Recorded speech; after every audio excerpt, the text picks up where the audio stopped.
I ain't got Mercedes this thing.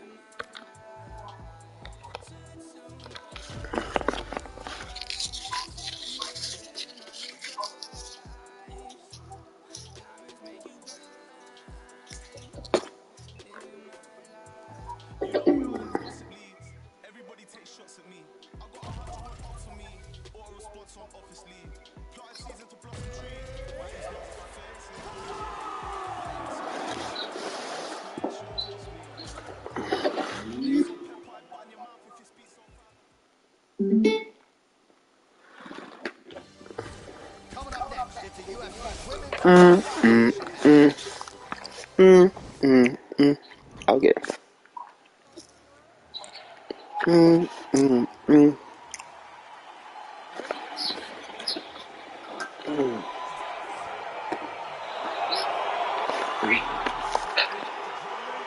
You a fight didn't even have me yet, bitch.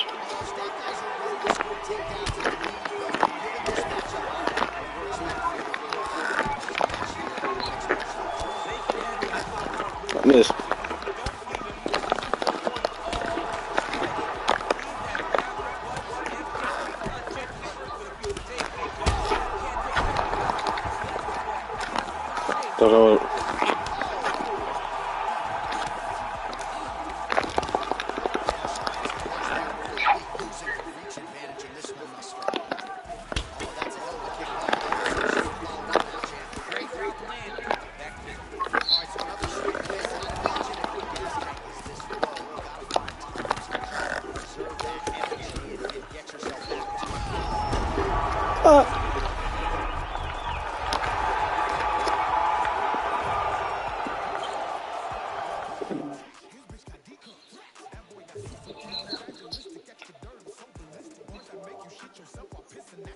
Are you ready yet?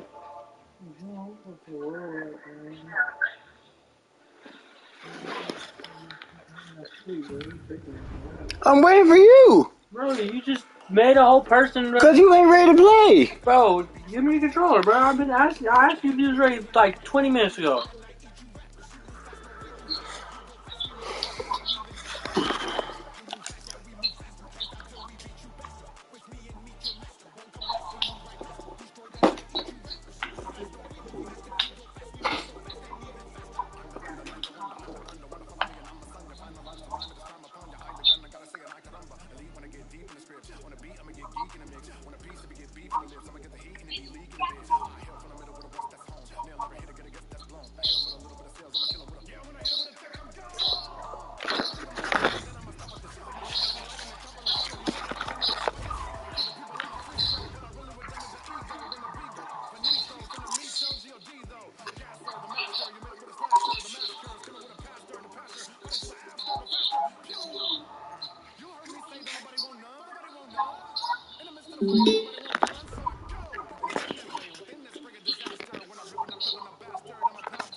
Pick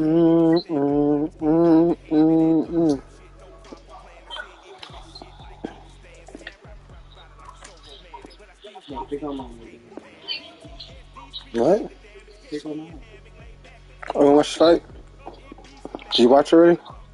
Come on, Chris. Come the Korean Zombie? You watched Korean Zombie already? Yeah, I think it happened yesterday or last night. When was it? So you defended the championship already? I think so. Put it on if you want to watch it.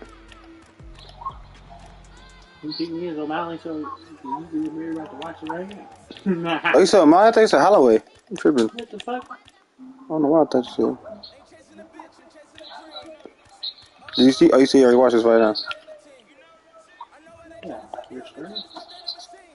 I watched that match.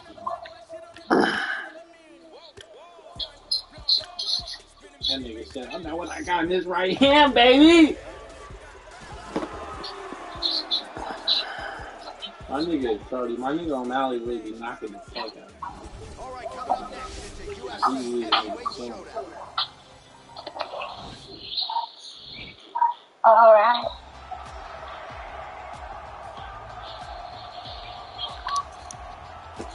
Come on.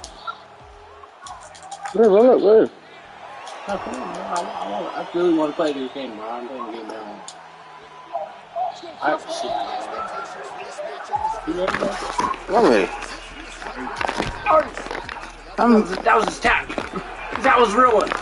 I'm beer. Oh, that beer? It's a cocaine beer.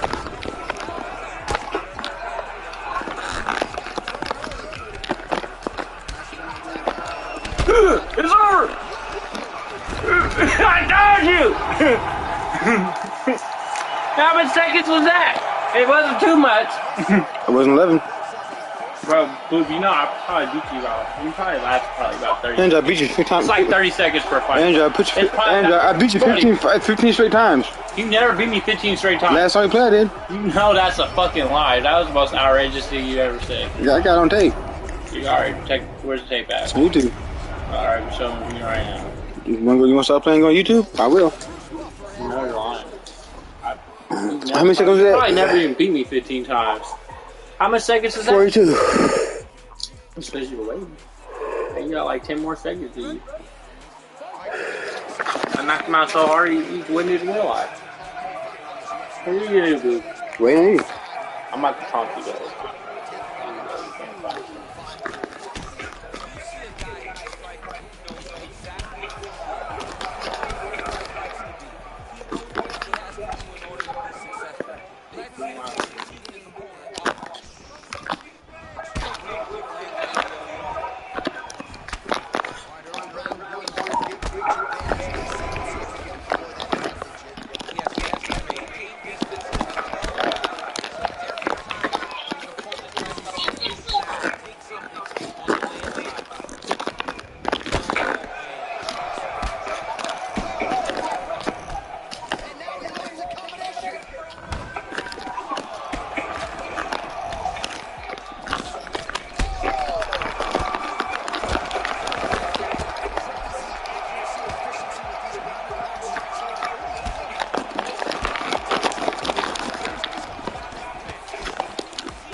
All I want to do is that. Keep my shot. I'm rusty too, bro. I couldn't even get moved on one. Didn't want to do either. Look at this wig.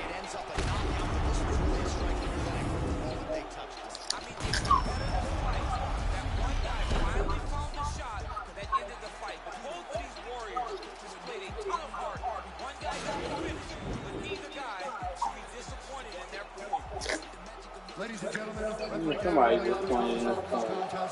2 minutes, 13 seconds of the very first round. I don't know who. 13 seconds in the very first round. That was not 13 seconds. That's what he just said. I'll beat you in living. Sugar! The sugar cell, dude. You said 2 minutes and 13 seconds. You said 13 seconds. I gotta do that. Myself. It's my time. It's the sugar era.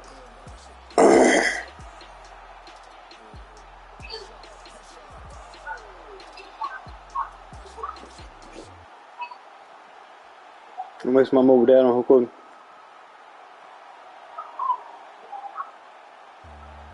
Let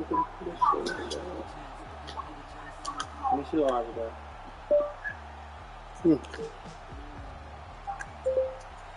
You have regular one? This one's very my fingers, so I've been trying to roll it. You like those kind of lines? Oh man, just learn.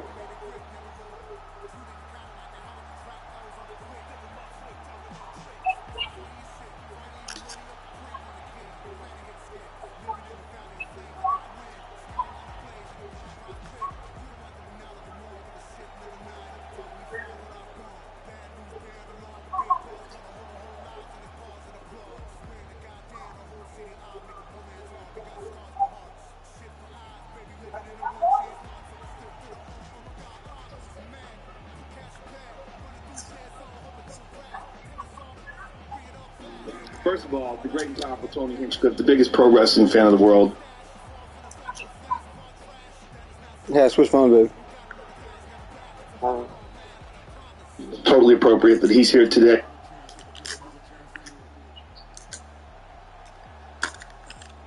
Because we have the king. Whoa. We share a birthday. We share 4 letters of our last name.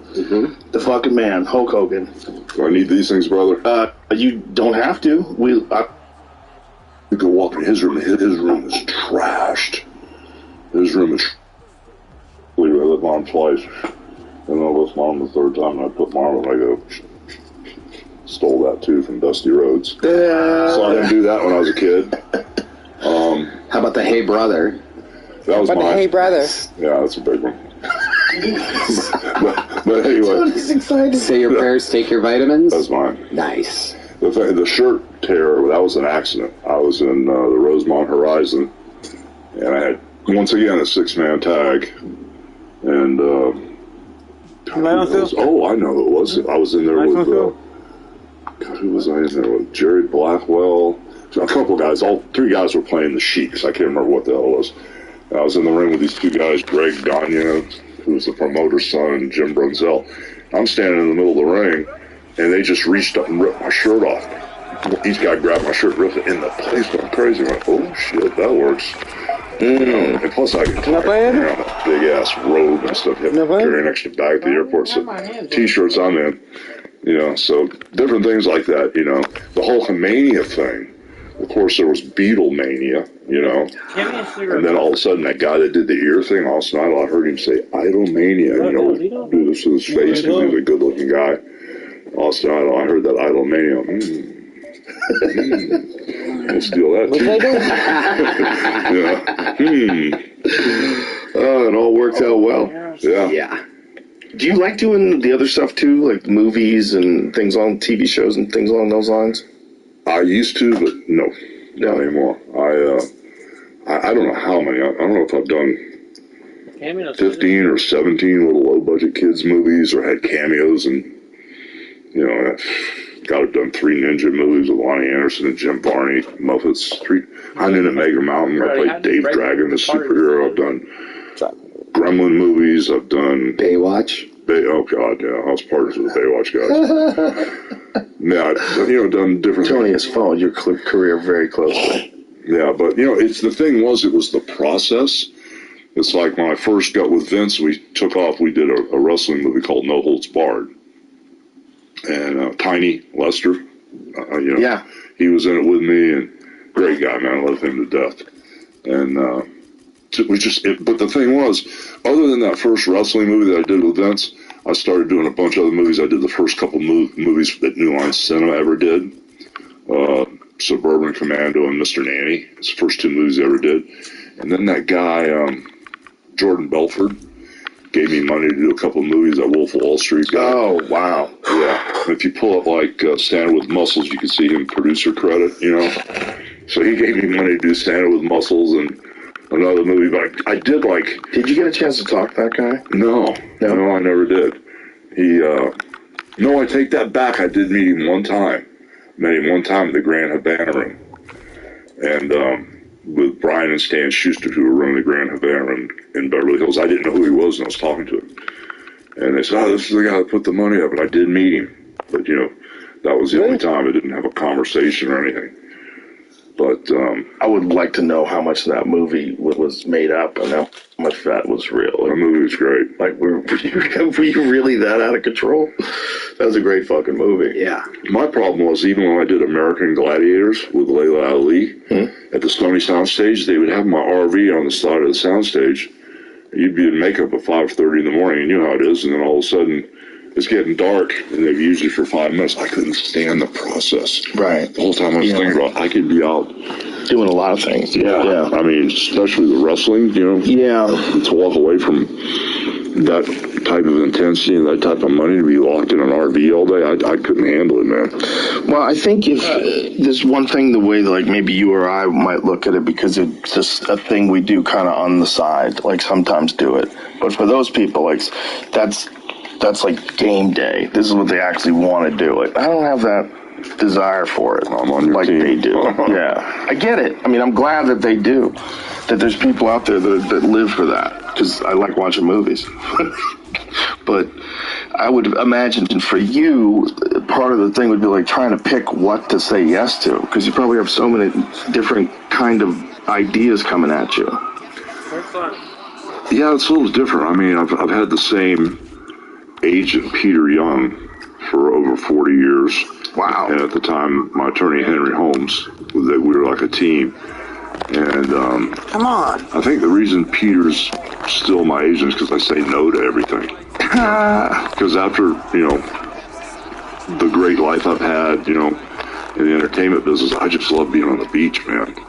You know, I said, can't we get Joe Rogan to come to us, man? Is that possible? You know? You know, so, I mean, that's my mindset. I just hate leaving the beach. You just like relaxing now. Well, not even that. It's just, you know, it's kind of like my girl that's with me now. It's like she understands, you know, and it took a while until you have to experience it, comprehend it. Everybody has like a Hulk Hogan story, you know, and it's true. Now she goes, I get it, everybody does. And she's like, people come and say, hey man, my dad just want to say hello to you. He played played basketball in Venice Beach with you for 5 years. Tell your dad I said hello and I still love him. I haven't played basketball a day in my life. You know? Or my dad grew up with you. I grew up in Tampa, Florida. Or my dad grew up in Tampa, Florida with you. He's the one that taught you how to lift weights and said, tell your dad I love him, man. I said, I can't wait to see him again. I never lived in Venice Beach, you know? Right. But it's kind of like those stories come along, you know? Yeah. Like, you remember riding next to me 15 years ago on an Eastern Airline from here to LaGuardia? Yeah, brother, how you doing, man? The one that kills me, the 40-year-old guys come up to me and goes, do you remember me? You met me when I was 7 years old. I'm like, dude, you look a little bit different now. You know, than when you were 7. You got a full beard and everything. So, but it's cool, though, because people are so nice and respectful. And most people are really, honestly, just really nice people. Yeah. And it's just amazing, you know, there's very few idiots out there. Yeah, it is amazing. Yeah, it's just, most people are really nice. So many of us that you hear about the idiots, you know, and they do exist. But there's so many of us that you hear about it. So it's like, you know, statistically pretty small number of people. It becomes the thing that everybody concentrates on all the time, and it gives you a distorted perspective of people, of the human race. Like it's like driving a car. Driving a car is dangerous, yeah, but it's pretty amazing how good everybody is at it. It's pretty amazing that most days you can get around and never see an accident. Yeah. I mean, you're dealing with so many cars. There's thousands of cars that you see every day if you live in a city. And most days you don't see an accident. Like the vast majority of days you don't see accidents. We smoke my eyes, I can't see. You might see one that had already happened, but how many do you actually see? Right. In your whole life, you might see like a dozen, you know? It's kind of crazy, because it's a difficult task that everybody gets. I think it's just easy to get cynical when you pay attention to bad shit, and that's the news has always given us bad shit. Yeah. You know, it's like we always have things to worry about. And now they're talking about there's a new strain of the virus we have to be really scared of. I'm like, ugh. It's like every day. It's like new problems from all over the world, and you're inundated by it. Yeah, and so it's very difficult for people to just kind of chill out. That's amazing. Because the stuff I was looking at is saying everybody's going to start wearing masks and we're going to isolate. And, Yeah, there's some college just reinstated a mask mandate. Which is like, oh my God, you people, you're loving this. It doesn't even make any sense. Because if you're a college, that would mean you're an institute for higher education. If you're an institute for higher education, wouldn't you be paying attention to the latest data? Oh, yeah. If you were, you would realize that masks don't have a significant impact. That's not statistically significant. It doesn't work. Can we? Especially like regular ones. I think I do. Like one of those K95 and whatever the fuck I do. It's like tightly fitted. That'll provide you with some protection. Also, you're not supposed to wear it more than an hour a day. They're saying it's not healthy to just breathe through this fucking cloth thing all day. It's stupid. I mean, it's just insane that these people want to give back into this mania again. It's like they miss it. It's weird, right? It is. It is. It's a weird victim embracing mentality. It's almost like people who run a 100-mile race, and after they're done, they're like, I'm never doing that again. And then 2 weeks later, they're like, I'm gonna do another one. It's like they wanna experience something exciting. Whether it's being scared out of your fucking mind, whether it's showing the world that you're a really good person by putting a mask on, all of it is just nuts. So that throws in the face what I said earlier. I was like, most people are good people. They are. Why you want to fight more smoke? There's a good percentage of people that are out of their fucking minds. A good percentage just bouncing off the walls out there. Like, what are you talking about? Being led around, like no people have a different agenda. It's also shocking how easy it is to just get people to just just to believe nonsense. Like, hardly any work has to be involved. It's not something like they just kind of, as long as like experts on TV say it, they go, okay, we're in. And then when it's proven that they're wrong, there's no sort of reconciliation. There's no moment where they go, well, now I'm not. Now I'm gonna like look at other news sources. Now I'm gonna see if there's any experts and scientists that disagree with certain things. But most people are just like, if you're 40 years old, you got a mortgage, you got kids, you're working all day, you don't have time. You don't have time to be paying attention to this shit. We're very fortunate that we're comics, so we have the day to do whatever the fuck we want, and we can read things that maybe, we send each document, get a new perspective. But the more I get bummed out.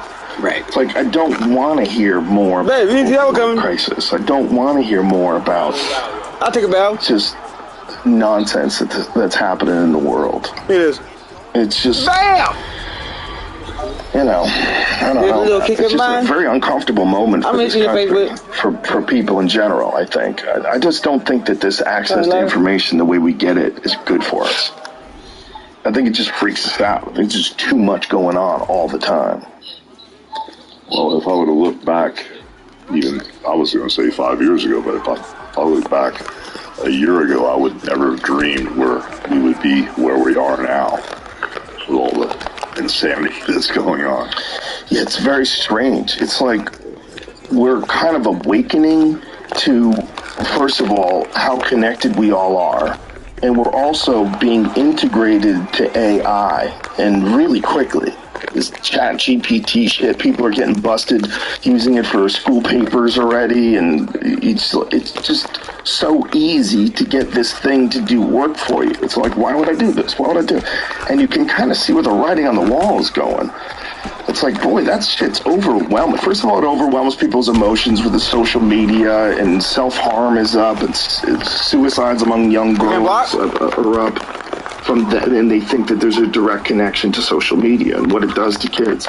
But as it gets more and more invasive, I mean, it's going to become a part of us.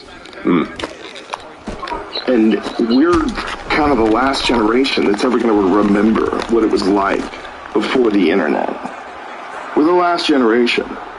Because the kids today, that's just what they know. It's like we know electricity. You know, if you lived a long fucking time ago and electricity came about, it'd be the most magic shit of all time.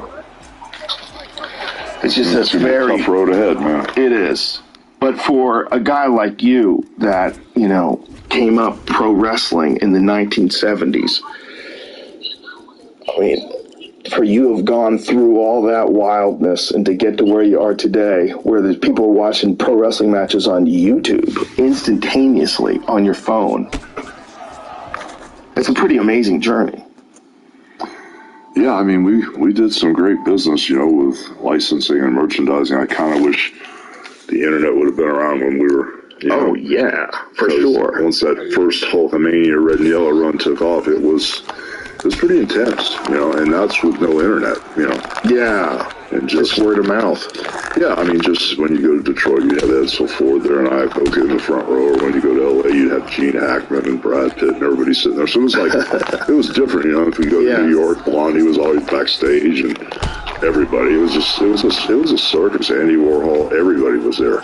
Really? Yeah. Oh yeah. Yeah. How did they get the word out? Were they doing TV ads? Were they doing billboards, like radio? What did you guys do? Well, it was mainly radio and print back then. And the launchpin was at WrestleMania 1, because I'd been out and I'd done a few episodes of the A-Team with T. And I think I did 3 episodes, and then they wanted me to come back the next year. They wanted to do the salt and pepper thing, you know, with me and T. And I just couldn't deal with it, man. And T and George Papard were at each other's throats. They were like pulling me back and forth. You know, T's going, don't talk to him. And George Papard goes, oh, listen, we go the lines with you. I'm like, you know, I was being pulled back and forth. And it was kind of uncomfortable, you know, but I did meet my agent, Peter Young, there, because he was T's agent, so that's why I've been with him so long. And then you just ruined the A-Team for me. Now I know that George Papard and Mr. T didn't like each other. Oh, dude, they were at it full time. Now I'm so sad. I can't watch old episodes now. Oh, my gosh. I'd be like, oh, who was the dick? Oh, you don't have to say. Oh, I don't know. That was a rude question. I really don't know. I take it back. I pity the fool, whoever it was. I pity the fool. I pity the fool. Stop your jibber jabber. Bro, he was fucking amazing in Rocky 3. Holy shit. He was, wasn't he? He was amazing. He was terrifying. Yeah. Hey, woman. Since your man ain't got no heart, why don't you come to our apartment tonight? I'll show you a real man. There you go. What? Fuck you. That was a great scene. That's good. Him doing the chin-ups, and like he was a very convincing killer. Yeah. They did a good job in the ring, man, at WrestleMania 1. I had a little bit of a problem with Piper and Orndorff back then, but they ended up being cool about it. They wanted to kill him. Who wanted to kill him? Roddy Piper and Paul Orndorff, the 2 guys we wrestled. That guy, Piper. Right, sure, I know Roddy. Piper and Orndorff, because we hadn't had any celebrities come into our sport like that, you know. Oh, why am I down already? They wanted to kill him. They wanted to beat him up. Yeah, and so it was like a couple mad dogs. I was begging them, please, let's just get through this damn thing, you know. Did they go hard on him? Not real hard, but, you know, T had a little bit of an amateur wrestling background, you know. The problem is when you're out there, you could do all the cardio you want, you can do all the working out you want, but something about your nerves will blow you sky high where you can't even get a breath. And I mean, just standing on the apron, just standing on the apron, you know, I knew that he would have a hard time with his nerves once we got out there. And so once he had the first little run at the beginning of the match, and I got back in, I kept watching him on the apron. He was hang-dogging, you know. He couldn't get his breath back, and it was just nerves. It wasn't that he wasn't in shape. It was the nerves that got the best of him. But he rallied around, and we did get through that. But it was interesting because he brought a lot to the table, man. A whole lot to the table. Oh, yeah, after Rocky 3, he was a fucking superstar. He was a major star from that A-Team and Rocky. He was on fire. Yeah. Yeah, and he gave me a great rub, man. Me rubbing up against him made me a bigger star. Yeah, I'm sure. Yeah, he was quite a character back in his day. There was always some talk about whether or not, like, mean, I might be misremembering it. Like, he never talked about, like, having pro fights or anything, did he? Was there ever anybody made big offers for him? Mr. T? Yeah. No. Why did I think there was something? I'm probably misremembering this. There was something after Rocky 3 where they were trying to get him to actually fight. No, I know he started out as a bodyguard in Chicago. He was very convincing in Rocky 3. He was fucking terrifying. He was so shredded, too. Yeah, that was great. The A-Team was such a weird show. You know, those guys driving around in a van, like, solving problems. I've got a bar in Clearwater Beach called Hogan's Hangout, right? Monday nights are monster nights because we have karaoke there, right? And I've got a Mr. T guy. The kid's about 6'2". He's got all the jewelry on. Of course, it's not the real stuff. And he's got the mohawk. He looks a lot like T. And he drives the van. He's got the gray van with the red wing on the side. He drives the A-Team van. I mean, you can see him at the Bucks games, at the Rays games. They've always got it on camera, but that's a weird thing to stick with. Yeah, well, he's sticking with it, man. It works for him. That's hilarious. But he comes to our karaoke, and it's kind of funny when he walks in, the place goes crazy. There's something about those TV shows, those nostalgic TV shows. They do make me happy. Going back and watching like an episode of like the A-Team. You watch that? Because it's like a capsule in time. That they're never going to make shows like that again. Like there's never going to be a Dukes of Hazzard again. You know, there's never going to be any of those shows. Like what you're watching is like a weird peek into a time before there was an internet, and when people were just a little goofier. They were just a little goofier. They didn't need their entertainment to be so multi-layered. It didn't have to be Stranger Things. Oh, what's that? What show's this? It's the A-Team. This is you and the A-Team? Oh, are you okay? Yeah. You got a nail in holster. Oh my gosh. All right? Yeah, I'm fine. Dude, can you find out what year that was? Look at you. I can actually run. Come on, man. Oh, Zach can actually run? And there's the van. Damn, Hogan, I don't remember last time to be able to run. I'm sure they'll be all right. Yeah, but what's worse, them catching them or them not catching them? Like, even the acting. They're acting like someone pretending to be acting. I think it's the directing. Like, how do you see that and go, that's it, let's move on? They're all on coke. Yeah. Jesus. Hollywood was all on coke back then. Yeah. Budget restrictions. There's a moment in Hollywood history where you watch some of the films, you go, oh, they were on coke. Like Showgirls. You ever see Showgirls? Yeah. For sure someone was doing coke. Whoever fucking wrote that movie and produced and directed that movie, that movie's, if you watch that, like lately, No. it's insane. It doesn't even seem like a real movie. You watch it like, this is crazy. It's like they were doing a very subtle parody of a movie. That's what it's like. And that's just cocaine. It's like cocaine made that movie. I'm just guessing. No accusations.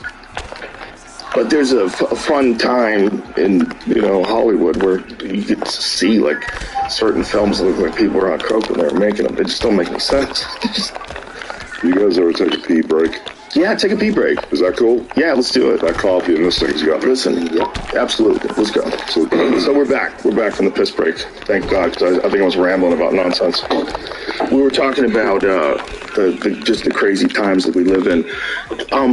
Are you doing any like fan things where you do meet and greets and stuff like that where people can come out to meet? Because you're like one of those guys that like everybody wants to meet.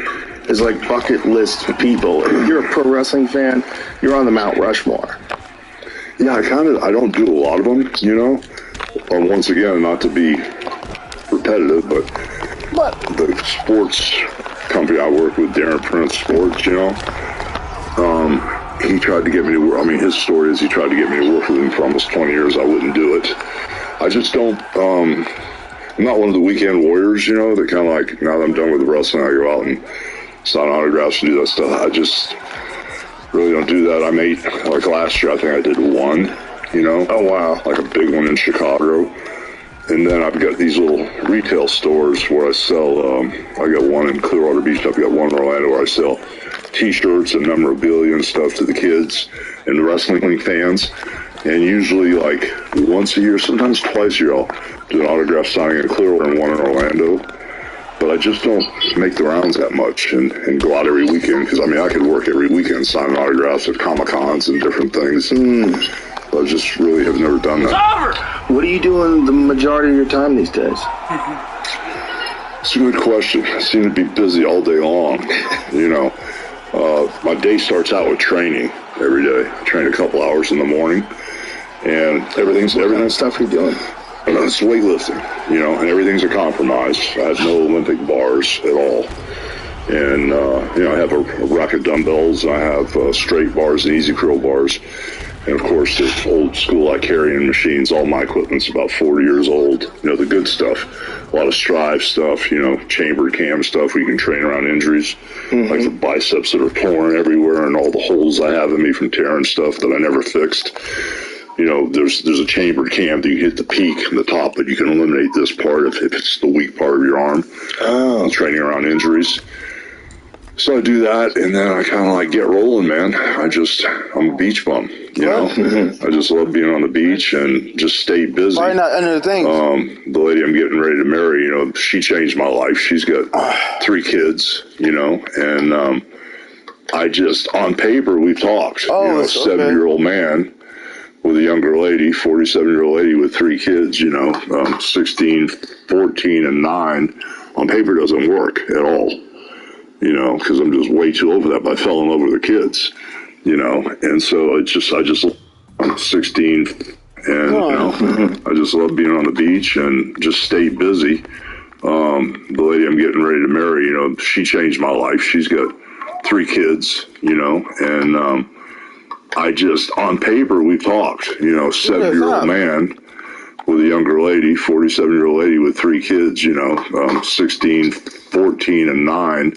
On paper, doesn't work at all, you know, because I'm just way too over that, but I fell in love with the kids, you know, and so I just love having people around, and, you know, felt crazy in love with her. So, you know, a lot of the stuff is her and I figuring out what we're going to do, where we're going. You know, we love to go out and eat and hang out at the beach, and she likes to train too, and then her kids are like a full-time job.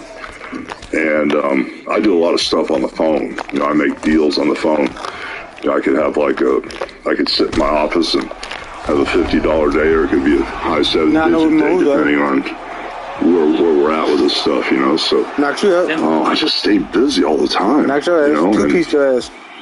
It's I'm still under contract with the WWE, and just have had a ton of licensing and merchandising stuff. You know, I think when I was the world's champion, I had 300 licenses of 300 different products, like watches, headbands, frisbees, tennis shoes, potty seats for kids, chalk, kites, you name it. I had cameras.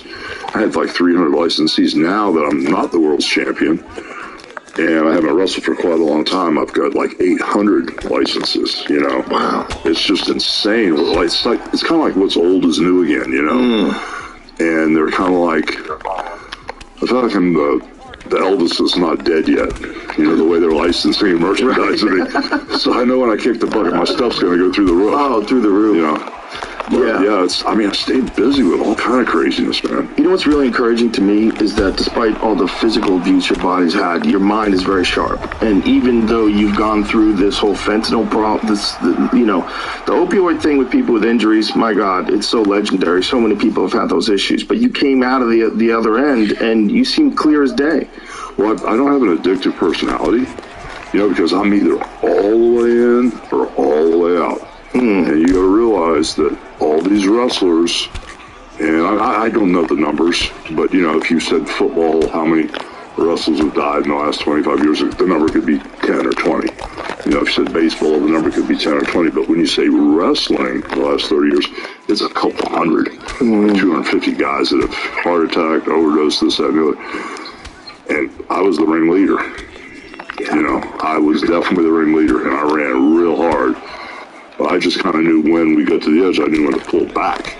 So, what was this partying, or did it start with injuries and then lead to the schedule? It was the schedule, first off, and not have any real rules. Because, like, it's like Vince McMahon runs the show, okay?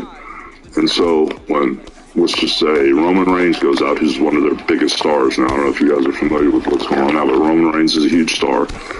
And when he goes out to wrestle somebody like Dolph Ziggler, you know, the referee or Vince, whoever's the agent, will say Roman Reigns is going to beat you, Joe Rogan, with the sleeper hold or something, or Superman punch. Okay, fine.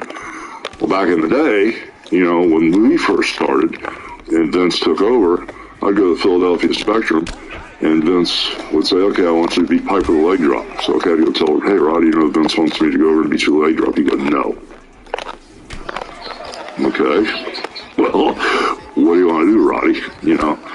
And then I'd have to explain business to a lot of guys. And I love Roddy to death. We hated each other for years. And then we became really, really close before he passed the last 5 or 6 years.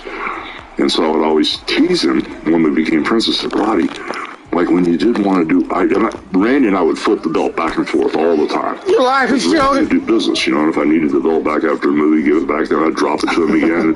And I told Piper, I said, you made a lot of money. But can you imagine how much money? I mean, you got 8 kids, or 7 or 8 kids. I said, can you imagine how much money you would have made if you let me beat you one time?